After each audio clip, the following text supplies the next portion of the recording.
pessoal, bem-vindos à primeira aula do curso SAP 2000 V20.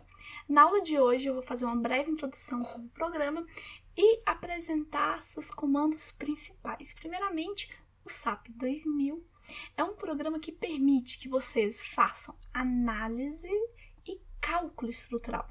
Apesar da função de análise ser sua função mais famosa, ele também permite o dimensionamento de estruturas. Ele é um programa bem versátil, porque com ele vocês irão conseguir calcular desde estruturas bem simples até estruturas extremamente complexas. Dito isso, então vamos apresentar o programa. Quando eu abro o SAP 2000, você percebe que todas as opções estão apagadas. Para que essas opções fiquem habilitadas, você terá que iniciar um novo projeto. Para iniciar um novo projeto, você pode vir aqui, clicar e irá abrir uma janela. Nesta janela, você tem diversas opções. Vamos ver detalhadamente cada uma delas. Essa primeira opção aqui, ela permitirá, caso você escolha, que você faça a criação de um novo modelo, definindo as unidades previamente. Já se você escolher a segunda opção, você irá selecionar um arquivo e nesse arquivo você já vai ter todas as configurações do SAP que você quer utilizar. Então, nesse exercício, nós vamos utilizar a primeira opção, ou seja, nós queremos definir as unidades e as configurações do nosso projeto. Aqui, você tem, clicando nessa setinha, você tem as opções de unidades que temos no SAP 2000. O SAP 2000 trabalha com diversas unidades, inclusive as do SI. Muitos calculistas, eles preferem trabalhar com as unidades de distância em milímetros, mas nesse curso eu irei optar por trabalhar em metros, então vou escolher a opção quilonewtons metro por grau Celsius. Mas vocês podem trabalhar com aquela que vocês achem mais adequada ao seu estilo de cálculo.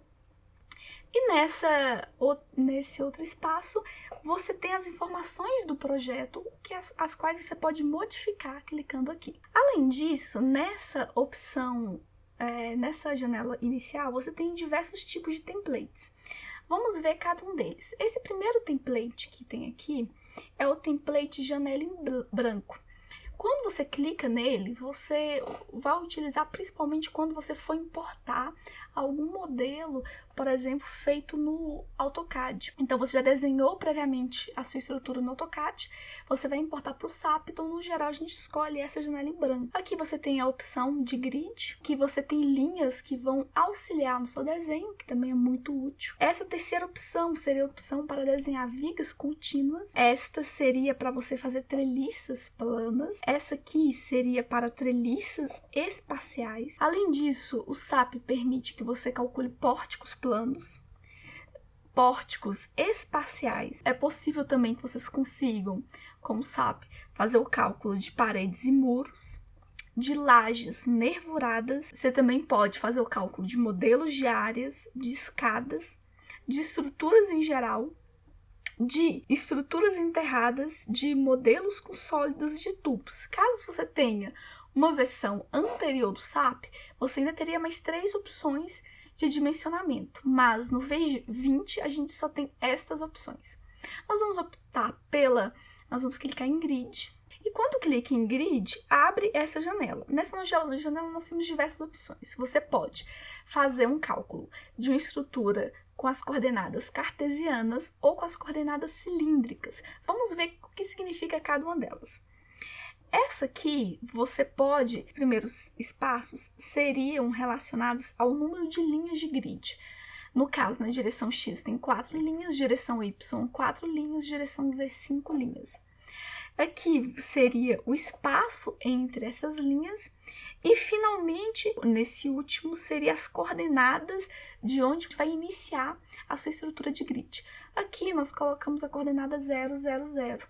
Ou seja, o grid ele irá iniciar da origem, mas você poderia mudar essa coordenada inicial colocando aquela que mais se adequasse ao seu projeto.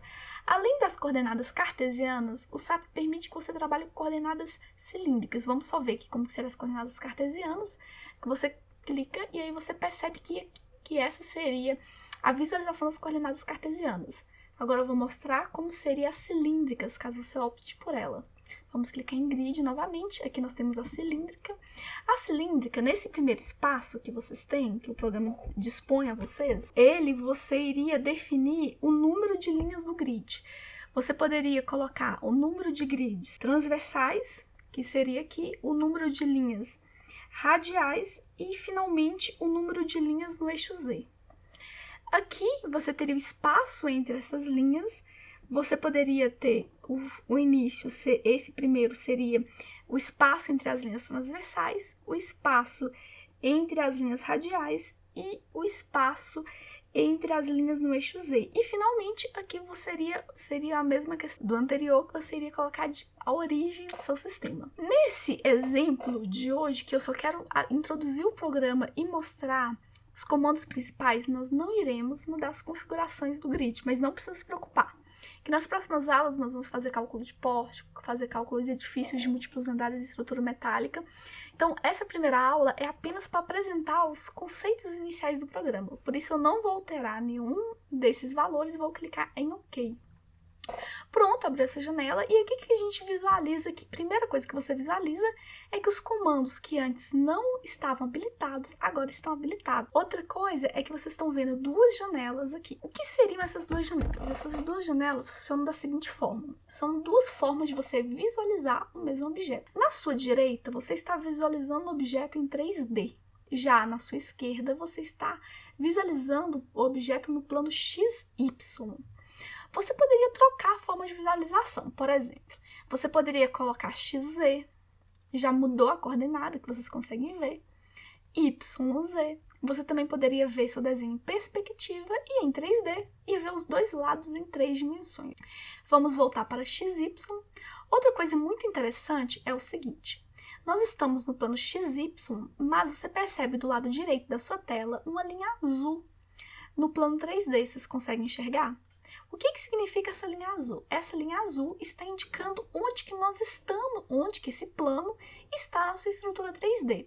Ou seja, nós estamos na altura Z igual a 12, que seria o último pavimento da sua estrutura. Caso você queira mudar a altura do seu plano de visualização, você pode. Como? Tá vendo essas setinhas para cima e para baixo? Vou clicar na seta para baixo. Vocês percebem que nosso plano de visualização desceu, a linha azul desceu aqui do lado direito, e nós estamos no plano Z igual a 9. Você pode ir mais um pouco para baixo e nós estaremos no plano Z igual a 6. E assim sucessivamente. Além disso, você pode, por algum motivo, querer fechar uma dessas janelas. Vou fechá-la. Você pode ter feito isso por querer ou sem ser intencionalmente. Caso você queira reabri-la, você vai clicar nessa setinha e vai pedir para que abra uma nova janela de visualização. Abriu. Você consegue abrir até 4 janelas de visualizações. Vamos ver. Nós temos 3 janelas de visualizações. Aqui está aparecendo uma nova aba. E, finalmente, 4 janelas de visualizações. 4 é o número máximo. Caso você queira adicionar uma nova, você vai perceber que está desabilitado. Você não conseguirá mais adicionar uma 5ª janela. O máximo seria 4. Vamos fechar essas janelas que nós adicionamos. Fechei. E aqui também. Antes de demonstrar para vocês os demais comandos, ensiná-los como é que você pode mudar o fundo aqui do SAP. Nós estamos trabalhando com fundo preto e vamos colocar um fundo branco. O que nós queremos? Nós queremos mudar o fundo. No caso, você irá nas opções do programa, irá aqui. Das opções, você tem diversas, que depois eu vou apresentar detalhadamente cada uma para vocês, mas nós queremos mudar a cor de fundo. Mudar a cor de fundo do display. Abrindo aqui, você vai ter diversas opções, você pode mudar a cor dos pontos, frames, etc. Depois eu vou falar para vocês o que seria cada um desses elementos. Mas eu quero mudar apenas o fundo, então eu vou vir aqui e selecionar a cor branca. Então, clicarei em OK. E agora eu clico em OK novamente e fechei a janela. Agora vocês percebem que a sua modo de visualização, a tela está branca. Agora eu irei mostrar para vocês as outras barras aqui do seu SAP. Primeiramente, aqui na parte superior, nós temos a barra de título. Na barra de título, você tem o nome do programa, que seria o SAP 2000, sua versão, que seria a versão 20. Fala também se esse programa ele é de 64 ou 32 bits. E aqui na frente irá mostrar para vocês o nome do arquivo. No nosso caso, como nós ainda não salvamos o nosso arquivo, não está aparecendo o nome aqui. Nós também temos os menus. Esse aqui seria a barra de menus, que seriam todos os menus presentes no SAP. Vamos ver o que seria cada um deles. O primeiro menu seria o menu arquivo. Ele é muito semelhante aos menus do pacote Office. Aqui você pode abrir um novo modelo, você pode criar um novo modelo, abrir um arquivo pré-existente, salvar e etc. Aqui você também tem o menu editar, o menu de visualização, o menu para você definir novos componentes, novos materiais, o menu com ferramentas de desenho, o menu de seleção, o menu que te permite associar alguma propriedade a um elemento, o menu de análise, esse seria o menu de exibição, o menu que te permite dimensionar estruturas, o menu de opções, o menu de ferramentas e, finalmente, o menu de ajuda. Depois nós iremos falar quais são os comandos principais de cada um desses menus. Agora, nós iremos ver aqui o menu de ferramentas. O menu de ferramentas, ele é dividido em grupos. Aqui, 3D, XY, XZ, YZ, esses aqui seriam as opções de visualização que você tem no seu grupo de ferramentas. Além disso, você tem esses dois que seriam os de mover, que você consegue mover sua linha de grid, como eu já disse antes, para cima ou para baixo. Nós temos também este comando, que seria para você mudar as opções de vista recortada da sua estrutura. Aqui seriam as opções visíveis da tela, que nós vamos falar mais detalhadamente dele depois. E também aqui você teria esse grupo de opções que permitiria a você, após fazer um dimensionamento, ver a deformada da estrutura, as reações, o diagrama de esforço. Aqui esses comandos não estão habilitados porque a gente não lançou nenhuma estrutura ainda. E finalmente, essa última parte do nosso menu de ferramentas seria relacionado à função dimensionamento. Nesse lado esquerdo, nós também temos diversas ferramentas. Esse primeiro grupo de ferramentas que nós temos aqui seriam as ferramentas de desenho. Com ele você consegue desenhar nós, linhas, contraventamentos, elementos de área. E nós temos esse segundo grupo de elementos. Essa aqui seriam as ferramentas de seleção e essas ferramentas de precisão. Essas ferramentas de precisão serão ferramentas para facilitar a sua seleção de pontos. Por exemplo, essa você conseguiria selecionar os pontos finais e o ponto central de uma linha, caso você a tenha desenhado. Este te permitiria selecionar a interseção de duas linhas, o que iria facilitar seus desenhos. Finalmente, essa iria te permitir selecionar um ponto perpendicular a outro. E essa, você iria conseguir selecionar um ponto qualquer. Isso aqui seria semelhante à ferramenta Snap do AutoCAD. Aqui você teria as ferramentas de seleção. Aqui você iria conseguir selecionar tudo. E aqui você conseguiria selecionar usando a interseção entre linhas. Então, essas seriam as suas barras de ferramenta. Agora que eu já apresentei para vocês os principais comandos do SAP, eu irei mostrar para vocês uma pequena diferença entre os sistemas de eixo deste programa. O SAP, ele tem dois eixos principais, como vai estar aparecendo para vocês aí na tela agora. Nós temos o sistema global de localização e o sistema local. E o que muda de um para outro? Primeiro, como vocês estão vendo, o sistema global ele tem como referência letras X, Y, Z. E o sistema local são números 1, 2, 3. Mas o que muda de um para o outro? Vamos dar um zoom aqui na base do nosso pórtico. E vocês vão perceber que aqui está aparecendo o eixo X, o eixo Y e o eixo Z. Vou rotacionar.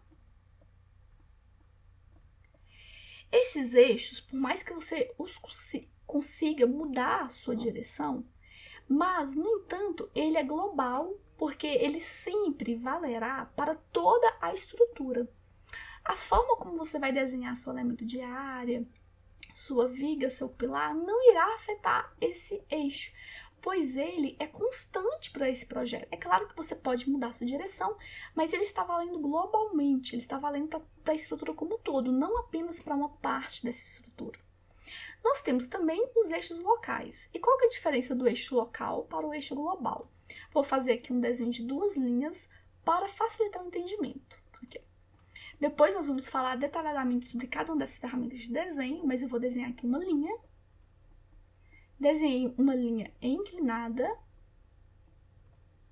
E agora desenhei uma linha na horizontal. O que vocês conseguem perceber olhando para essas linhas? Você consegue perceber que os eixos delas estão distintos. Essa linha que eu desenhei inclinada, vou apertar ESC 2 vezes para sair do comando de desenho.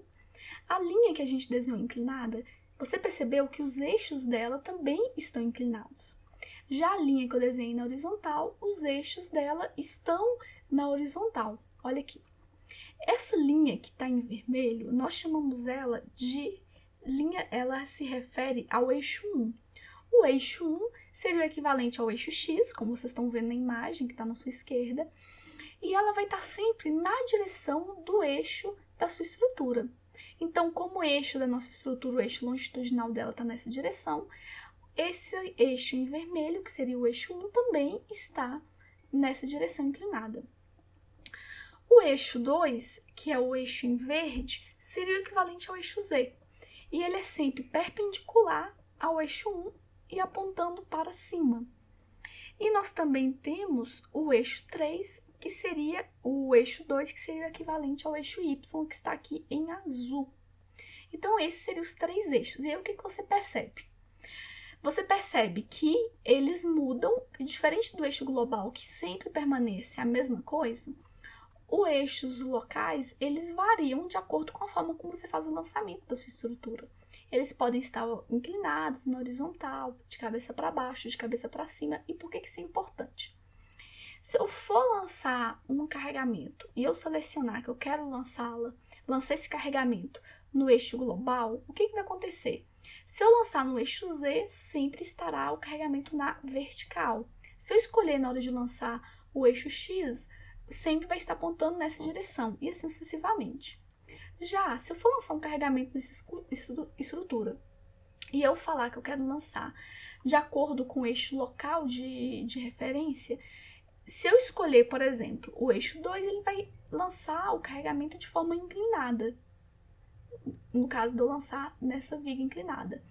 Já, se eu escolher esse aqui, ele estaria na vertical. Tudo bem? Então, eu espero que eu tenha sido clara, que eu tenha explicado tudo direitinho. E até a próxima. No próximo vídeo a gente vai continuar apresentando esses conceitos básicos e vamos mostrar os principais comandos aqui desses elementos de seleção.